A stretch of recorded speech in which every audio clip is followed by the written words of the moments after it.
single ray of sun beamed through the tree leaves, illuminating a lone tree stump. Kina quietly approached it as Leo stood nearby, watching. Kina remained silent, taking comfort in the quiet and stillness.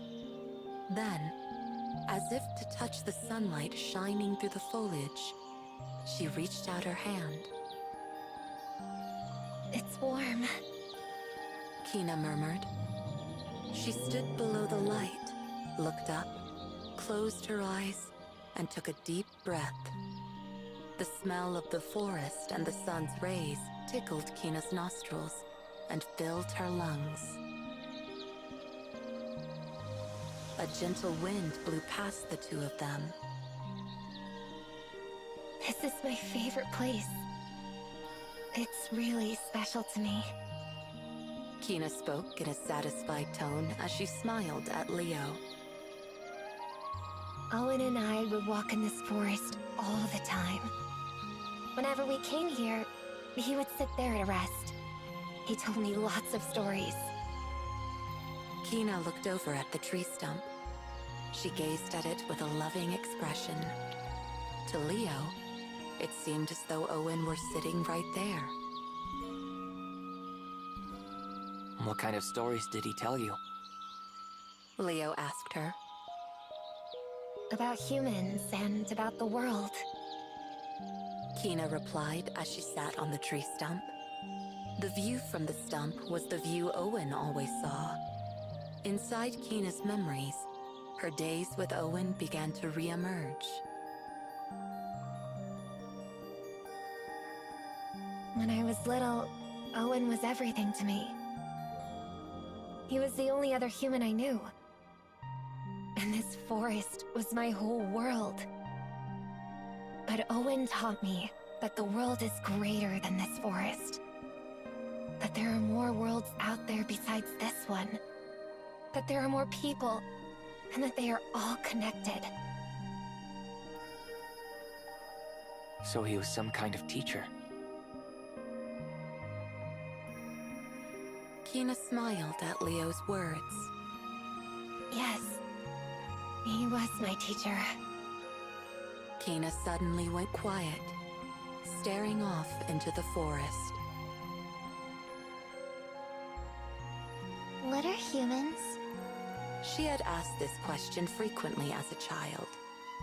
Owen, the only other human Kina knew, was an elderly man, quite different from a young girl.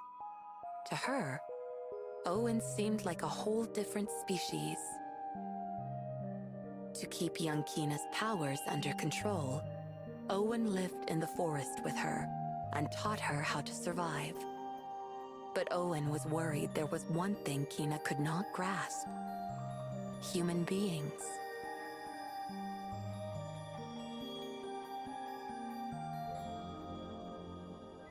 Owen decided to move into town so Kina could learn about humans. The fortune-telling business was useful for teaching Kina about this subject. His clients came from all walks of life: old, young, rich, poor. Just by listening to their stories, Kina began to grasp the complexity of their feelings, their ambivalent natures, and their various emotions. As a fortune teller, Owen listened to any and all concerns and gave his clients simple advice. His words were always kind, and his heart was always open. He supported his clients, consoling those who cried and motivating those who were afraid. Their tension would melt away just by talking to him. They would come into the shop with dark, heavy expressions and leave looking brighter without fail.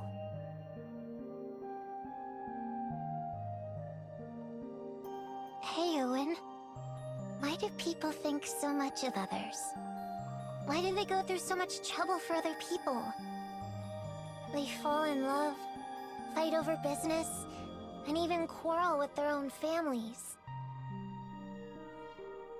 They hide things from the people they love. They get jealous of their friends and even betray them.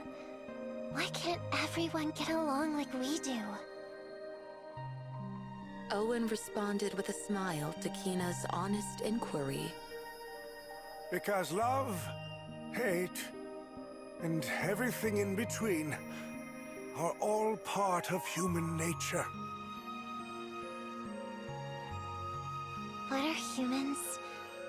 Kina eventually turned her constant question inwards, towards herself. Her question grew into a bigger question. What am I?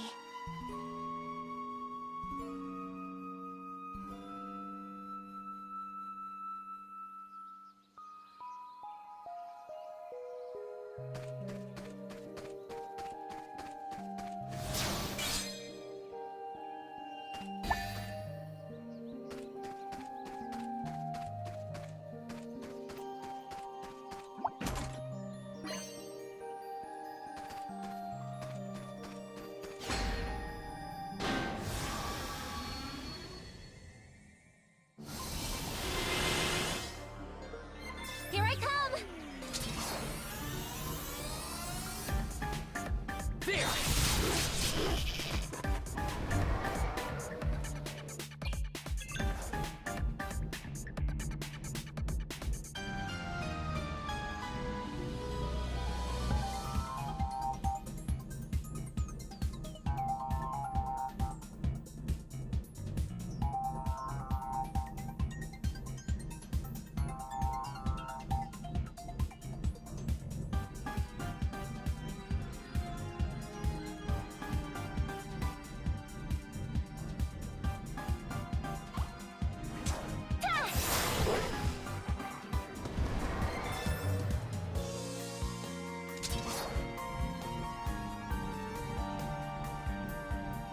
I'll end this!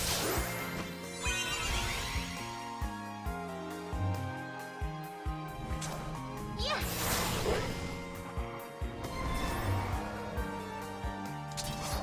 There!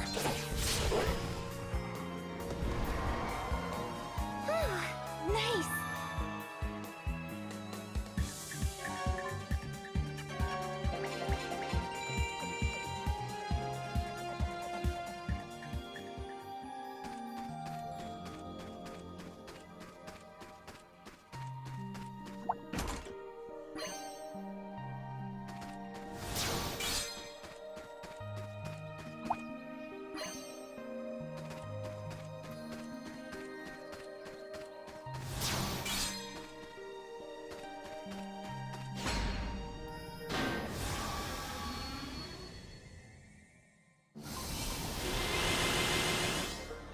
Bring it on!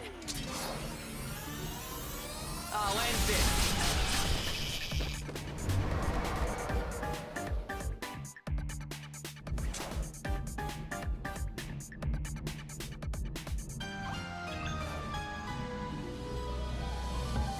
Come on, Magic!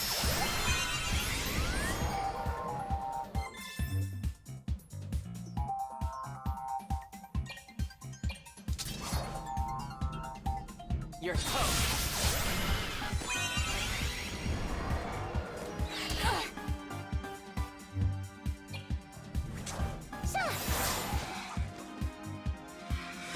Whoops! Eat this! Whoa!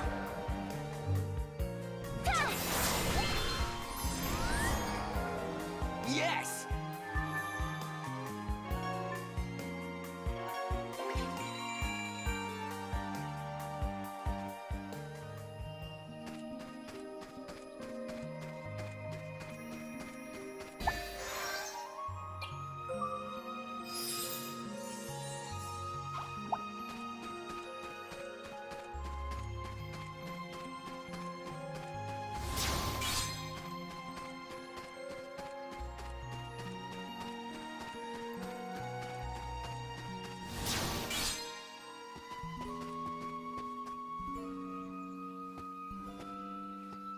Look!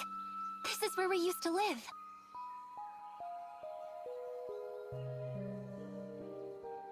The old house.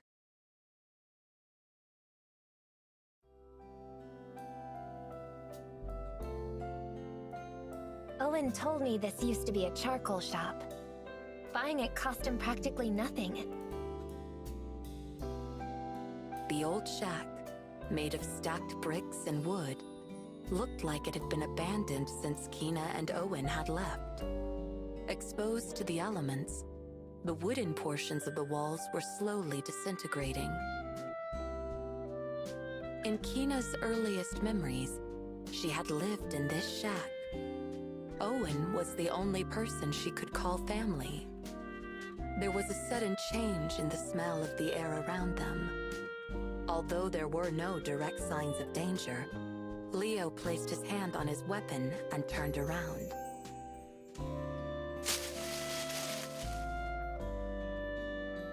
A small monster was hiding, peeking out from behind the bushes. It was a six-legged beast with fur that blended with the greenery of the forest. Cautiously watching Leo and Kina, it stretched its large, thick tail and twitched its pointy nose. It's a Tiorus. Kina said, as if greeting an old friend. This might be a stupid question, but is that a friend of yours? Leo asked. No way. Kina laughed in response, still watching the Tiorus. But when I was small, the first friend I made was a Tiorus. Kina, without minding the dirt on the ground, squatted down and smiled at the Tiorus. She then gently held out her right hand. The Tiorus twitched its nose, trying to sniff her fingertips. Tioruses have a very keen sense of smell. I used to imitate them all the time. Like this. Kina inhaled deeply through her nose. With her hand still held out towards the Tiorus, she closed her eyes. The Tiorus watched her oddly animalistic behavior with curiosity. After breathing in deeply, she slowly exhaled from her mouth. Now you try. Who? Me? Kina nodded. Yes. I want you to feel the forest. Nah, I'm good. Leo said. Come on. Kina said firmly. Just try it. She sounded like a mother scolding her child. Fine. Reluctantly, he took a deep breath. Not through your mouth. She corrected. Through your nose. And close your eyes. Try to do it like I do. Kina demonstrated the breathing again. Without much choice, Leo followed her instructions. Kina immediately said, Your eyes are open, aren't they? How did you know? I know because I do. That's not a very helpful answer. Close your eyes and try again. Leo closed his eyes and breathed again, this time just as Kina instructed. Leo, can you feel it? She asked. Without his sense of sight, Leo's other senses began to sharpen.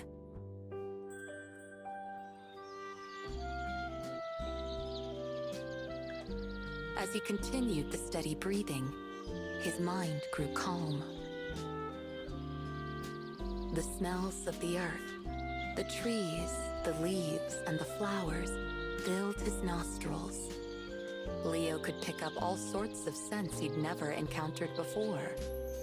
Each smell was unique and reminded him of all the living things that dwelt there. The songs of the birds, the creak of the branches, and the rustling of leaves in the wind filled his ears. The footsteps of the birds and bugs walking across the branches imbued the forest with rhythm. The sunlight streaming through the leaves warmed his skin. He could feel the invisible breathing of the forest. As he let the moment soak in, Leo could feel his consciousness become one with the land. Leo opened his eyes. You felt it too, right? Kina asked with a smile, her eyes still closed. Yeah. How did you know? Sensing the hesitation in his words, Kina finally opened her eyes. I can tell. She said, Because right now, we're a part of the forest. I played this game when I was little. Game? Yeah. I would try to identify each smell. Each different smell is like a voice. I can smell whether someone's feeling good today or not, or whether they're sleepy or hungry. I can tell how everything in this forest is feeling. Leo would normally never believe such a thing. However, he felt it could be true for Kina. As I kept smelling the forest every day, I began to understand it. I made lots of great friends this way. Kina looked back at the Tioris still in front of her. The Tioris had completely lowered its guard. It approached Kina slowly but comfortably.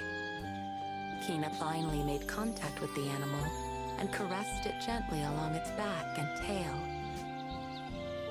This is a place filled with wonderful, familiar scents. It comforts me.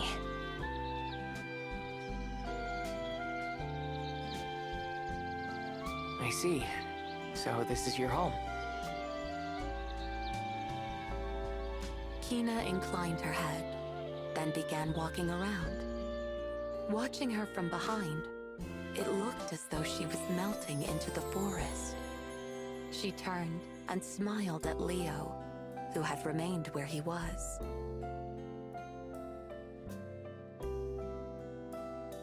The sight of her, bathed in the sunlight shining between the leaves, took Leo's breath away. Kina was one with the forest. Leo found himself taking another deep breath. He too wanted to feel the life of the forest.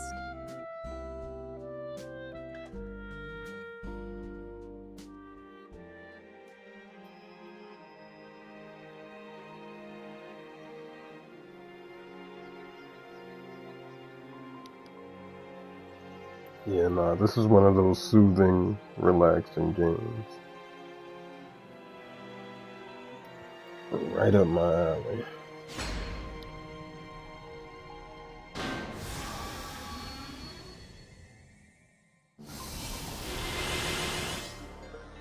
I want to fight too!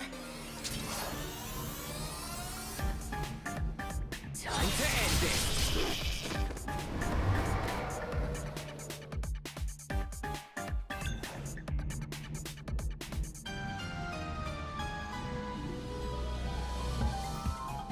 Come on, Magic!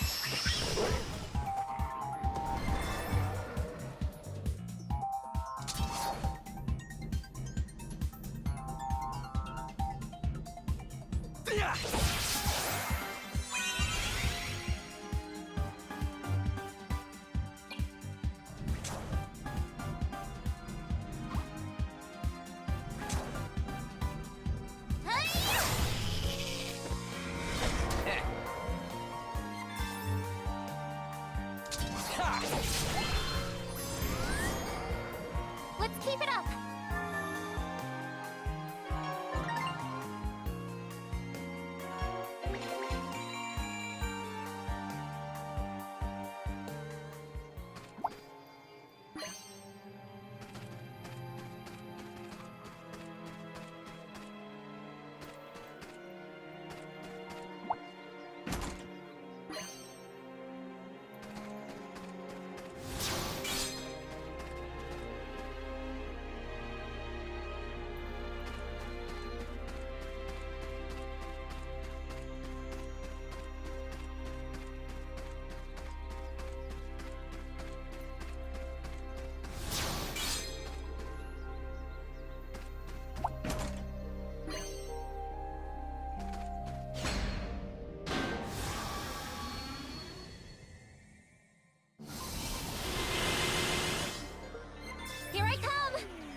Big win, right?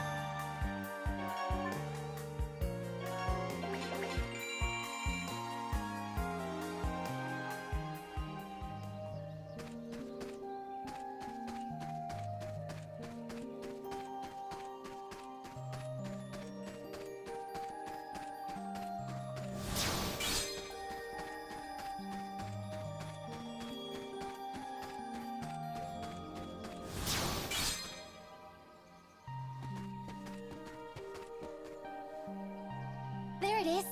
The tree that makes magical money. That tree makes money? Sure does. All right then, let's borrow some.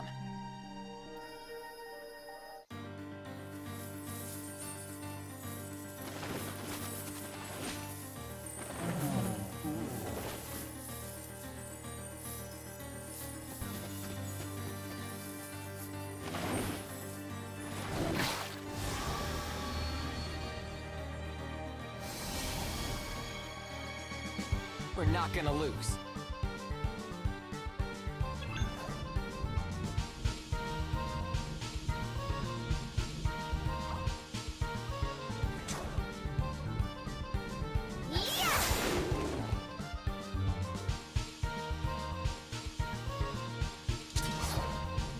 Yeah! Got it! Yeah, let's keep it up. That fruit'll keep growing back.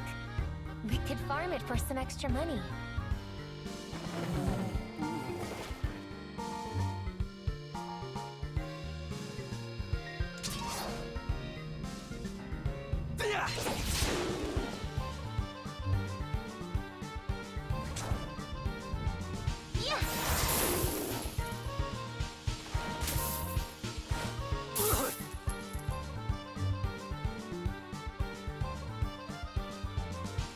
There!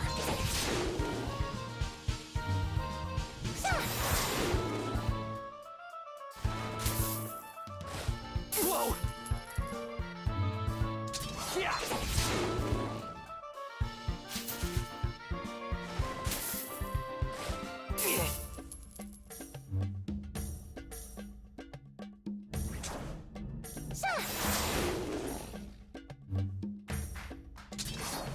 There!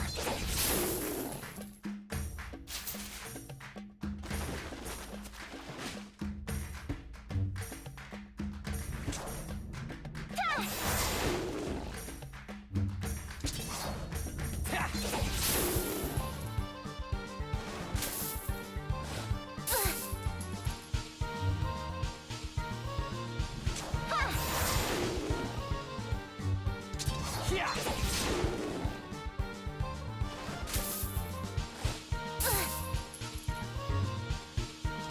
Eat this!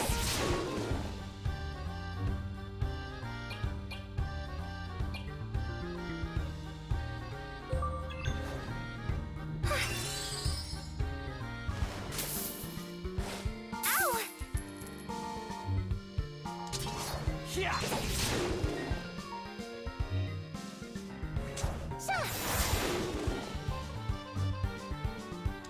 Ha!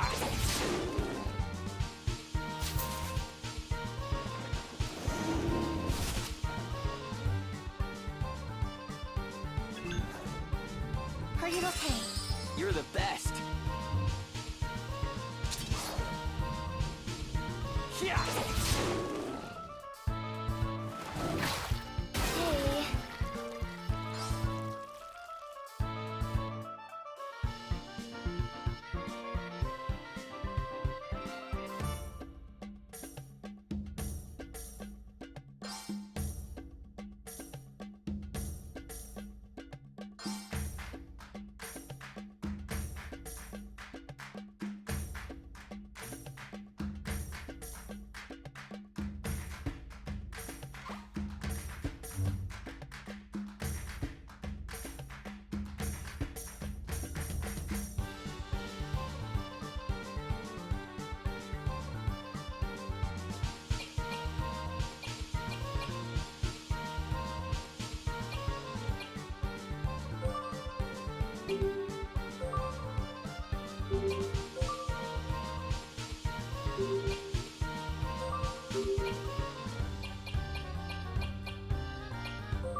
can do this.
This'll do it. Now I'm pumped up.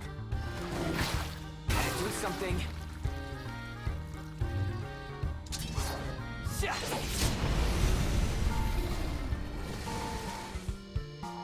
We did it! We sure did. Now let's grab that gold. Let's keep moving.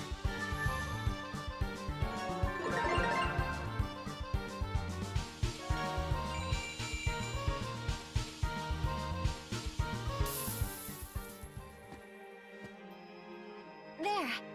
This should be enough to get Owen to tell your fortune.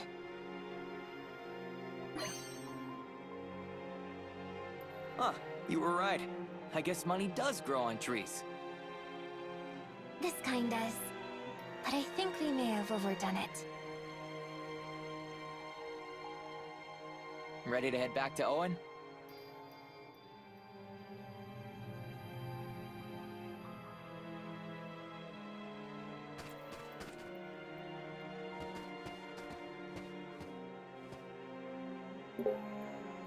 Leo, what's wrong? Bacteria.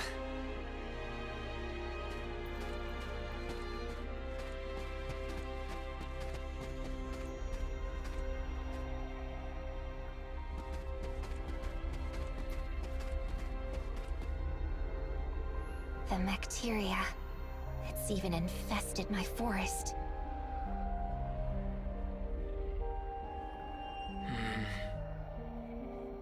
I think I used to search in places like this. But for what? Did you have a death wish or something?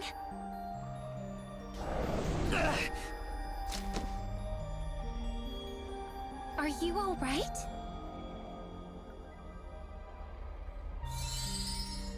Yeah, thanks.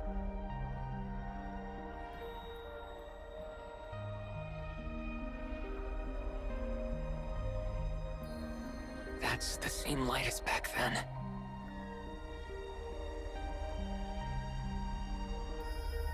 This bacteria was spread by the malevolent god. The malevolent god? You mean the one Owen called Vam? Yes. But why would Owen deal with someone like that? Either way, this place is dangerous. Let's head back to town. Okay. If I remember right, there's a way out of the forest not too far from here.